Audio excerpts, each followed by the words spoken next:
E hoje, para conversar conosco, nós estamos recebendo aqui no Jornal Gente da Rádio Bandeirantes, Evaristo de Miranda, pesquisador da Embrapa Territorial, engenheiro agrícola, escritor. O que o Evaristo tem de título, porque o que ele entende do riscado é impressionante. Evaristo, seja muito bem-vindo ao Jornal Gente da Rádio Bandeirantes. E o nosso assunto hoje é o fogo que aumenta na Europa e diminui no Brasil. E por que isso está acontecendo, Evaristo? Bem, no Brasil, há 2 anos, nós temos tido diminuição na detecção de fogo, ou seja, de incêndios e de queimadas, né? Nós fizemos um balanço do dia 1º de janeiro até o dia 15 de agosto, e nesse período, no total do Brasil, as queimadas elas reduziram 15%. Agora, não é só uma questão climática, porque nesse período, na Argentina, elas aumentaram 40%. Na Colômbia e na Venezuela, aumentaram 30%. Então, alguma coisa está acontecendo no Brasil em matéria de controle de incêndios e queimadas. E isso aconteceu em todos os biomas brasileiros. Quer dizer, nesse período, de 1º de janeiro a 15 de agosto, todos os biomas, quer dizer, o Pantanal, a Caatinga, a Pampa, a Mata, todos apresentaram redução de queimadas. Agora, na Europa, que teve mais do que temperaturas elevadas, o que é até bastante comum nessa época do ano, mas na Europa, que teve um inverno seco, um outono também seco, a primavera, quer dizer, eles viveram uma seca muito severa, houve uma perda de controle de incêndios, que é uma coisa muito mais grave do que queimadas. A França, para se ter uma ideia, a média da França esse ano foi 6 vezes, quer dizer, o número de incêndios foi 6 vezes maior que a média dos últimos 10, 15 anos. Evaristo, o que explica? Se você já contou para o ouvinte da Rádio Bandeirantes que não é uma questão climática, já que as queimadas caíram no Brasil, mas continuaram em número elevado em países vizinhos aqui que passam pela mesma situação climática, o que faz com que, por exemplo, o Brasil tenha anos com mais e anos com menos queimadas? Nós estamos vindo de 2 anos sucessivos de redução nas queimadas, não é? Então, acho que existe uma série de fatores que avançam nesse sentido. Mas a grande solução, que talvez está sendo implantada cada vez mais, é a modernização da agricultura. Quem planta soja, quem planta milho, quem planta algodão, ninguém põe fogo, entendeu? Nas suas culturas. A cana-de-açúcar no passado queimava muito. Tudo isso foi substituído por máquinas, né, na colheita, não precisa mais queimar, né? A queimada é uma tecnologia do Neolítico, que precisa ser abolida da agricultura, e existem alternativas tecnológicas para isso, mas é necessário que elas cheguem aos agricultores. A evolução do campo, o crescimento da agricultura brasileira, eu tenho certeza, vai contribuir cada vez mais para a redução das queimadas. Agora, é necessário dizer que, na prática, não é, a porcentagem de agricultores que praticam queimadas é muito pequena. Ela é da ordem de 2% dos produtores rurais. Quer dizer, 95% a 98% dos produtores não usam fogo na agricultura. É uma minoria ainda, mas isso precisa ser eliminado. Agora, existem queimadas também ao longo das estradas, não é? Em lixo, em terrenos baldios, no entorno das cidades, etc. E às vezes isso é acreditado à agricultura.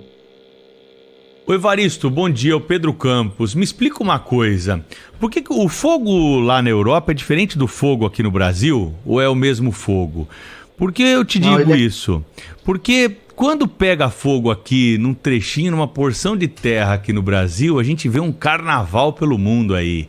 Tem nas passarelas aí, né, modelo que levanta plaquinha condenando o Brasil, astro da música que para show para fazer discurso contra o Brasil, ator de cinema.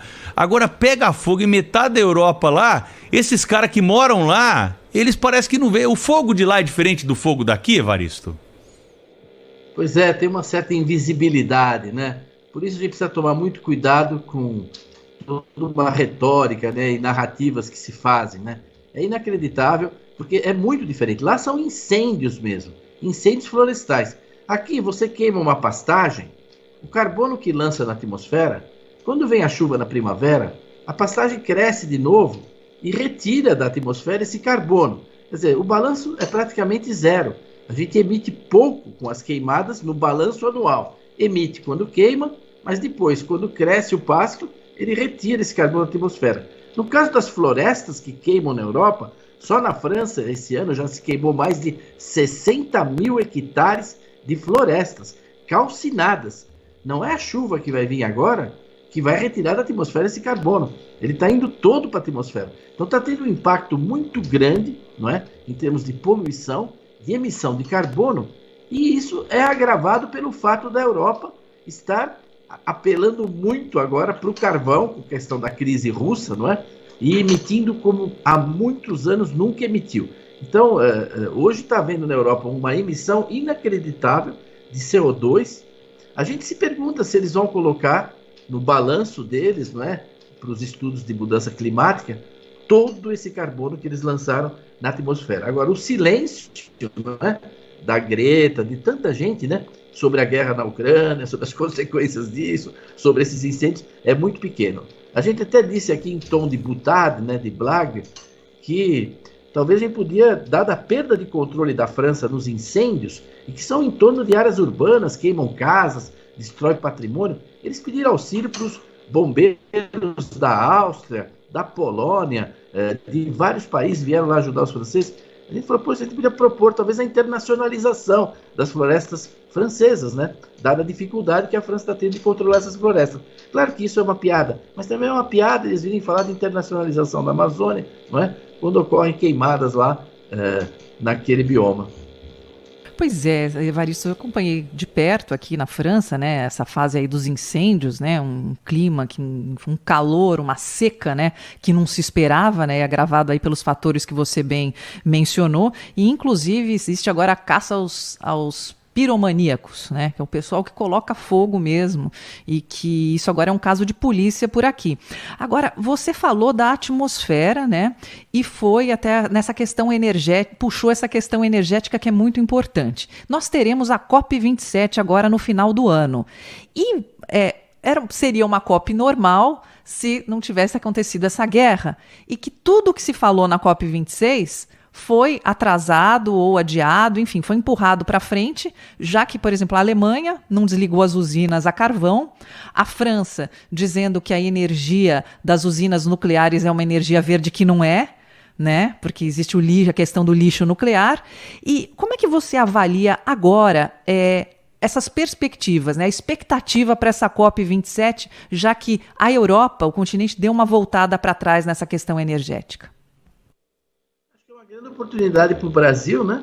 Que ele não voltou para trás, ele está avançando nos biocombustíveis, avançando na energia eólica, avançando na energia solar. É uma grande oportunidade para o Brasil, reduzindo as queimadas 2 anos de forma consecutiva. Acho que é uma grande oportunidade do Brasil de mostrar o seu avanço e cobrar dos europeus, né, e dos outros os seus compromissos, né?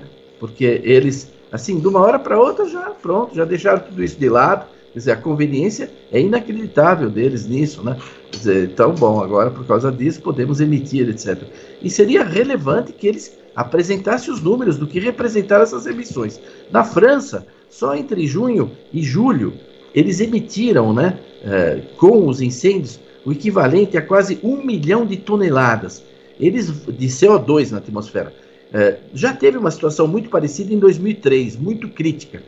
Até agora, vamos dizer assim, vamos ver o balanço, pode ser que tenha ultrapassado o recorde de emissões de CO2 por incêndio na França este ano.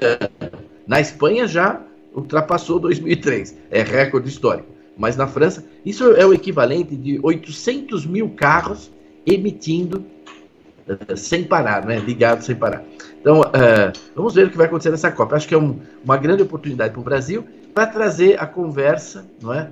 Para o razoável, né?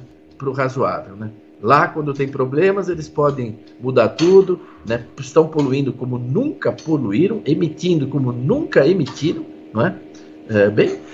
Isso é compreensível, né? Mas vamos conversar melhor, talvez com um tom um pouco mais de humildade, né? Do lado da nossa querida e velha Europa. Evaristo, você contou para o ouvinte da Rádio Bandeirantes que hoje o percentual na agricultura brasileira que usa a prática de queimada é ínfimo. É muita ilusão imaginar uma possibilidade de queimada zero no Brasil em algum momento? A gente consegue chegar a isso? Eu acho que sim. A Embrapa tem tecnologia para substituir a queimada em qualquer sistema de produção. Por exemplo, o agricultor ele queima pasto seco no fim da estação seca para eliminar carrapato, para combater carrapato. Se ele não queimar, ele tem infestação de carrapato. Isso numa agricultura primitiva, né? Numa agricultura sem recursos. Mas você pode controlar o carrapato sem queimada, né? Com o manejo do gado, com produtos, etc, etc. Você queima, às vezes, resíduos de cultura para não ter certas pragas e doenças. Os resíduos podem ser picados, podem ser incorporados no solo. Enfim, você tem alternativas para as queimadas. É gozado que esse pessoal lá fora, preocupado tanto com as queimadas brasileiras, nunca se dispuseram a ajudar a financiar um programa vigoroso, né, de crédito e de assistência técnica, sobretudo para os pequenos agricultores, na Amazônia, no Centro-Oeste, para que eles possam adotar a tecnologia e substituir a queimada. Eu acho que tem um objetivo de que só 1% dos agricultores queimem, e depois até menos de 1%, é razoável. É possível fazer isso, porque está diminuindo. É simples, olha, no Brasil, nós temos 6 milhões de produtores rurais. 6 milhões. E por ano, a gente detecta de 120 mil a 140 mil, 150 mil queimadas no mundo rural. Quer dizer, mesmo você supondo que cada queimada foi um agricultor diferente, às vezes não, no mesmo lugar, várias queimadas, né? Dá esse número pequeno, não é? Agora, por último, você falou dos piromaníacos, né? Lá na Europa, quer dizer, a Sônia falou, né? Lá, bom, agora vamos caçar os piromaníacos. Isso acontece mesmo em Portugal, em vários lugares, mas acontece aqui também, né? Gente que põe fogo em beira de estrada, etc, etc, né? Mas e nem sempre tudo isso vai para o crédito da agricultura, quando na realidade, pelo menos 15, 20% das queimadas não ocorrem em áreas agrícolas. Professor Evaristo de Miranda, ecologista, pesquisador da Embrapa Territorial, conosco ao vivo aqui no Jornal Gente da Rádio Bandeirantes mais uma vez para explicar essa notícia aí que não é fácil não para o nosso ouvinte. Professor, foi um prazer, até a próxima, hein? Um abraço. Eu que agradeço, um grande abraço a todos aí. E Abraço, Sônia, professor. começou a chover por aí ou não? Ainda não, tá muito seco, Evaristo, tá seco demais, viu? A gente tem que fazer a dança da chuva aqui. Tchau, professor, até a próxima. Rádio Bandeirantes. Fechada com você, fechada com a verdade. Com a verdade.